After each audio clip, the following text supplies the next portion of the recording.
For what purpose does the gentlelady from Arizona seek to be recognized? Madam Chair, I move to speak on the bill. Ms. Lesko is recognized for 5 minutes. Thank you.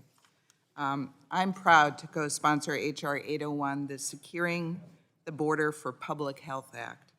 And I thank the chairwoman for including it in today's markup. I also thank my colleagues on and off this committee for their support. I'm from a border state.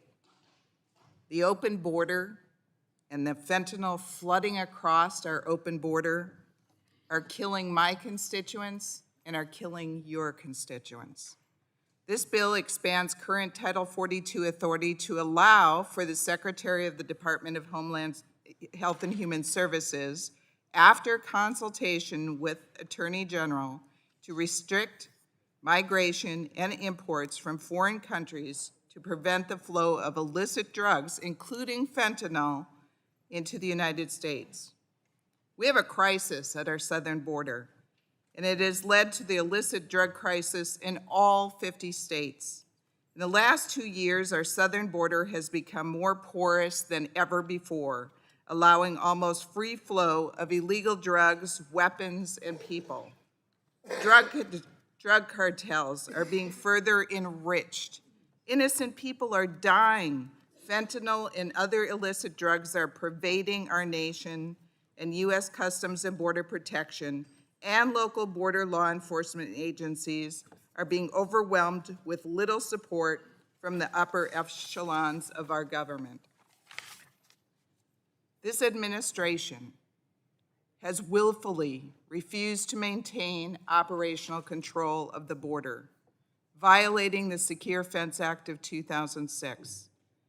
This administration has undone and rejected many proposals that would address the security and humanitarian and drug crisis at the border, which in turn would help to address the illicit drug crisis that is killing Americans.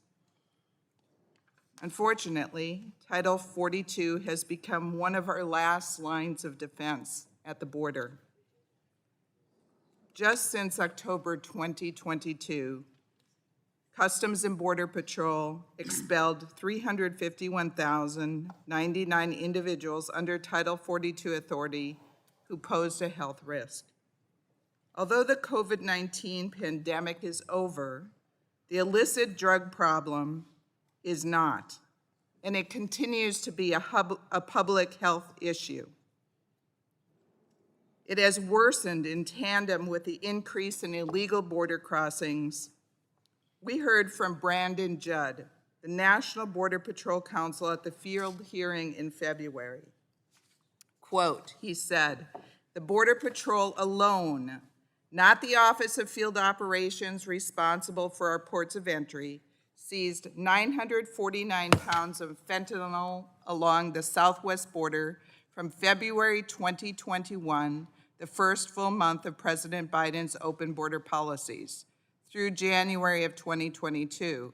CBP just recently released narcotics seizure data for President Biden's second full year in office, February 2022 through January 2023, and the amount of illicit fentanyl seized by just the Border Patrol has more than doubled to 2,294 pounds. To give some perspective on those statistics, 2,295 pounds of fentanyl converts to over 1 billion milligrams, enough to kill over 500 million people. That's more than the population of the United States. The CDC estimates that over 106,000 Americans died from drug overdoses in 2021. This committee has heard from several parents who have tragically lost children to fentanyl overdoses. To deny that this drug crisis is related to our unsecure southern border is unrealistic and dishonest.